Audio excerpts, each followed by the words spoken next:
Daniel, la dernière fois qu'on s'est parlé, Kim n'était pas encore championne du monde. On était à sa pesée au Casino de Montréal. Là, Kim est championne du monde. Elle est partie en Angleterre pour Clarissa Shields. Ouais. Ben, en théorie, parce qu'on est Avec encore... le décès de la reine, on a des points d'interrogation. Ouais, quand les gens vont voir ça, peut-être qu'ils vont avoir déjà des réponses à cette question. On ne sait pas si ça va avoir lieu vraiment.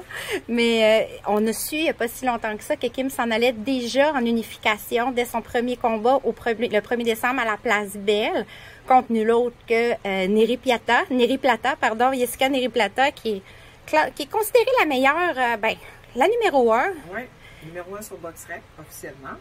Qu'est-ce que ça implique pour vous autres, ça? Écoute, c'est une belle surprise. Sérieusement, on a vécu des moments extraordinaires, irréels pratiquement, de vivre ça au quotidien, un rêve qui devient réalité pour elle, pour moi. Et pas si longtemps après, on a ce challenge-là qui s'offre à nous. Donc, on pense vraiment que c'est le bon momentum, c'est le bon timing pour aller là. Yvon a fait un super travail pour réussir à obtenir cette porte d'entrée-là pour une unification. Chez les femmes, c'est, je dirais pas à la mode, mais on en voit de plus en plus des unifications chez les femmes. Oui. Donc, nous, de faire partie, d'être un peu, Kim étant un peu la pionnière de ce mouvement-là au Québec, Oui. c'est super intéressant. Écoutez, c'est motivant. C'est beaucoup de stimulation plutôt que d'aller faire une revanche au Mexique. Donc, c'est vraiment... Oui, c'est ça. C'est vraiment pour un camp d'entraînement. Écoutez, on s'est préparé presque 4 ans pour Yesenia Gomez. Donc, d'avoir l'opportunité de faire un camp d'entraînement en sachant qu'on a une nouvelle adversaire, ça, c'est un beau défi. Ça, c'est le fun. Est-ce que la revanche contre Yesenia Gomez tient toujours quand même après ce combat d'unification-là? Écoute, ça, honnêtement, c'est vraiment le travail divin. On sait pas. Nous, on pose pas nécessairement toutes les questions par rapport à ça.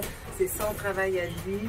Il y avait une clause de revanche et là, ça va être son travail de gérer. Est-ce qu'il va y en avoir une? Probablement.